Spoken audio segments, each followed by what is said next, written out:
तो जेव्हा 10वीच्या परीक्षेला बसला आणि प्रश्नपत्रिका हातात आली तर पहिला प्रश्न काय होता, टिपा द्या. हो, इंग्लंडमध्ये दळणवळणाची साधने कशी आहेत. ह्याला काहीच माहिती नव्हतं. याने बेलाशक ठोकून दिलं. इंग्लंडमध्ये वळणावळणावर दळणाच्या गिरण्या असल्यामुळे दळणवळणाची साधने फारच चांगली आहेत. 5 मार्क मिळाले हो त्याला, कारण तपासणारा मिथुनवालाच. त्याच्या खाली आणखी एक तो प्रश्न होता. तर ते मास्तर म्हणले, बघ मी आता तुला तोंडी एक प्रश्न विचारतो, नीट उत्तर दे. मी तुला एका म्हणीचा पूर्वार्ध सांगेन, उत्तरार्ध तू सांग. बरोबर आला तर 5 मार्क देईन. बरं म्हणा. मग मास्तरने विचारलं, काचेच्या घरात राहणाऱ्यांनी, हे पोरग म्हणतंय, दिवे बंद करून कपडे बदलावे. मास्तर वेडा होईल की नाही. बडबड बडबड करणं मिथुनवाल्यांचा प्रकार बराच असतो. एकदा योगायोगाने असं झालं, 3 मिथुनवाले एकत्र आले, मित्र. तिघांच्या बायका खूप जाड जोड लठ्ठ होत्या. त्यांना जरा सवयच असते अतिरेक करून बोलण्याची. ते एक मिथुनवाला म्हणला, अरे माझी बायको इतकी जाड आहे ना, परवा ती टेटवाळ्याला गेली, ते टांग्यात बसली ना, तर घोडं बसकण मारलं त्याने, तो उठलाच नाही हो घोडा. दुसरा म्हणला, तुझं बरं आहे रे, मी जर रिक्षाला हात केला माझ्या बायकोने ना, तर एकही रिक्षा थांबत नाही. तिसरा म्हणला, बाबानो माझं दुःख काय वेगळंच आहे. तिचा पेटीकोट घेऊन मी लॉन्ड्रीमध्ये गेलो तर तो म्हणाला, आम्ही तंबूचे कपडे धुवत नाही. मिथुन राशीचे लहान मुलं सुद्धा फार इंटेलिजंट असतात ना. एका रेल्वे स्टेशनवर असा प्रकार घडला. एक गाडी थांबली होती, एक 5 मिनिटात निघणार होती गाडी, आणि आतल्या माणसाला समोर सामोशाचा स्टॉल दिसला. एक मुलगा उभा होता, नक्की मिथुनवाला असणार. त्याला म्हणलं, इकडे हा 1 रुपया घे आणि समोरचे 2 सामोसे घेऊन ये, मला आणून दे. तो जायला लागला. एवढा त्याला वाटलं असं फुकट काम सांगणं बरोबर नाही. त्याने आणि 1 रुपया काढला. म्हणलं, हे 2 सामोसे तू घे आणि खा. तो मुलगा गेला आणि थोडा वेळ येऊन त्याने 1 रुपया परत दिला आणि म्हणाला, नाही त्याच्याकडे 2च सामोसे होते. काय बुद्धी असेल या लोकांकडे बघा. लहान मुलं सुद्धा फार मजा मजा करतात. म्हणजे ह्या राशीमध्ये कसं एकदम स्वरूप बदललं.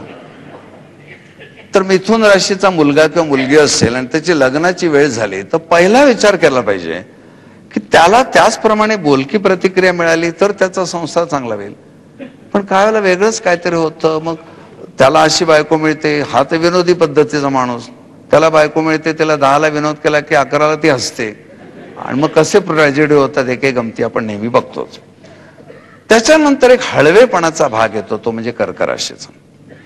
मुळामध्ये कर्क राशीची सुद्धा गंमत अशी आहे, स्त्री राशी आहे आणि जल राशी आहे, तत्व जल आहे. स्त्री आणि जल एकत्र आलं, डोळ्यात अश्रू येणे नैसर्गिक असतं स्त्रियांचं. पण स्वभाव कसा आहे, चर म्हणजे पुन्हा चंचलपणाला. आणि चंद्र मालक आहे, चंद्रासारखा अति शीघ्र गतीने जाणारा ग्रह त्यांचा मालक. आणि बोधचिन्ह सुद्धा दाखवलंय, ते खेकडा दाखवलंय. आणि त्यामुळे अनेक कर्क राशीच्या लोकांना नाहक भीती वाटते की आपल्याला कॅन्सर होणार म्हणून. आम्ही त्यांना म्हटलं, अशी भीती तुम्हाला का वाटते. तर ते म्हणतात, बघा ना, आपल्याकडे कर्क म्हणतात, इंग्लिशमध्ये कॅन्सर म्हणतात, आणि ह्या कॅन्सरचं चिन्ह पण खेकडाच ठेवलंय. आम्ही त्यांना विचारतो, आधी राशी आली का आधी रोग आला. राशी आधी अनादी आहे, रोगाचं नाव आत्ता ठेवलंय. आणि खरोखरच कर्क राशीचा कॅन्सरशी काही संबंध नाही. पण ह्यांना अशी भीती नाहक वाटते. पण जल, स्त्री, चंद्र हे सगळं बघितल्यावर बायकांना राशी जास्त लाभेल उघड आहे. पण पुरुष त्या राशीवर जन्माला आला तर काय होतं, तोही हळवा होतो. या हळव्या पुरुषांच्या गमती जमती सांगायच्या म्हणजे, माधव नावाचा एक कर्क राशीचा हळवा मुलगा, त्याचं लग्न झालं. अर्थात बायकोचं नाव त्याने माधवी ठेवलं. आजही मुली सासरी जाताना आईच्या खांद्यावर मान ठेवून जरा रडतात.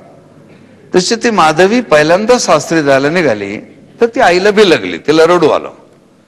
हे सगळं बघून माधवला हुंक्यावर हुंके, हुंक्यावर हुंके.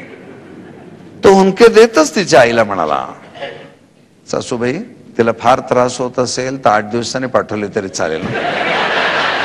त्या मुलीचे वडील पण जरा मुसमुसत होते. त्यांच्या खांद्यावर हात ठेवून म्हणाला, असं काय करता बाबा, तुमची मुलगी तशी माझी मुलगीच नाही का ती.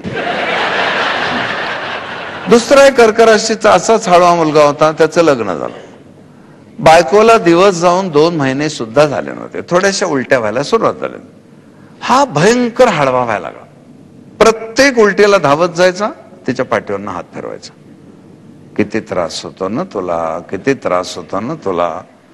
ती बाई जाम चिडली. एक दिवस म्हणाले, हो आधी विचार करायचा मासेला. पुरुषांना जरा तापदायकच राशी आहे. आणि कर्क राशीच्या पुरुषांशी लग्न केलेल्या बायकांचे प्रॉब्लेम्स पण विचित्र असतात. SNDT कॉलेजमध्ये एक वृषभ राशीच्या खूप देखण्या प्रोफेसर आहेत. इंटरव्हललाच मला एकदा भेटायला आल्या. मला म्हणाल्या, उपाध्याय साहेब तुम्ही कर्क राशीचं वर्णन करता, इतकं पटतं. माझे मिस्टर ना कर्क राशीचेच आहेत. मला 2 मुलं आहेत, पण मी सगळ्यांना 3 सांगते. हे 2 आणि हा मोठा माझा. तर म्हटलं, का चिडता का नवऱ्या रोड्या? काय म्हणे, it is too bad to be too good. थांबा मी तुम्हाला पहिल्यापासून सांगते. आमचं लग्न झालं, आम्ही दोघे बँगलोरला हनीमूनला गेलो. हॉटेलमध्ये सामान टाकलं आणि मी फ्रेश व्हायसाठी बाथरूम मध्ये गेले. माझं आटपल्यावर मी बाहेर आले, हे बाथरूम मध्ये गेले. ह्यांचं झाल्यावर यांनी दार उघडलं तर मी अशी साडी बदलत होते. यांनी सॉरी सॉरी सॉरी म्हणून दार बंद केलं. थोडस दार उघडायचे, फटीतनं विचारायचे, झालं का, येऊ का, झालं का, येऊ का. आजपर्यंत तेच चाललंय. ते असे प्रॉब्लेम पण काही विचित्र असतात. आणि म्हणून मी नेहमी सांगतो, पोलीस इन्स्पेक्टर कधी कर्क राशीचा असू नये. समजा तुमच्या पुण्यामध्ये कर्क राशीचा पोलीस इन्स्पेक्टर आणून बसवला, समोर दंगल पेटली आहे, लॉ अँड ऑर्डरचा प्रश्न निर्माण झालाय, तरी हा प्रेमळ इन्स्पेक्टर पिस्तुलावर हात ठेवून एकेकाला प्रेमाने विचारणार, अरे लबाडा मारू का गोळी. काय होईल त्या पुण्यामध्ये. आणि म्हणून लग्नाची वेळ जेव्हा येते त्याला हे फार सांभाळायला लागतं. म्हणजे एक अशी घटनाच घडली. मुंबईला एक साठे नावाचा एक मुलगा बेळगावून आला होता कुठून तरी, माझा जरा परिचयाचा होता. मला म्हणाला, इथे माझं कोणी ओळखीचं नाही आणि तुमच्या पाण्यात चांगली मुलगी आली तर मला सुचवा. आणि तिकडे एक शिवाजी पार्कला व्यायामशाळा आहे, तिथे कराटे शिकवायची मुलगी. तिने पण मला सांगून ठेवलं होतं, चांगला मुलगा असला तर मला सुचवा. ती मिथुन राशीच्या कर्क राशी. माझ्या ते लक्षात आलं आणि मी ह्याला घेऊन गेलो तिकडे. समुद्राजवळ होती ती व्यायामशाळा त्यांची. मी त्याला म्हणले, बघ याची मला फार ओळख नाही, तुझी पण नाही, पण तुम्ही आधी ओळखी करून घ्या एकमेकांच्या. हल्लीची मुलं काय म्हणतात, क्लिक व्हायला पाहिजे. क्लिक होते का बघा आणि मग मला सांगा तुम्ही. ती शहाणी मुलगी मला म्हणते, तुम्ही बसा इथे, आम्ही जाऊन येतो. आणि मला गुरख्यासारखा बसवला तिकडे आणि दोघे समुद्रावर जाऊन बसले. 10व्या मिनिटाला ही मुलगी अशी रागारागाने लाल बुंद होऊन आली. मला म्हणाली, ह्याला ना भाऊबीजेला पाठवा माझ्याकडे, मीच बांधून गेल राखी याच्याकडून. अगं म्हटलं, काय झालं, काय काय माणूस आहे म्हणे. आता पुरुषांनी सुरुवात करायला नको का बोलायला. 10 मिनिटं झाली हा सारखा असं करत होता.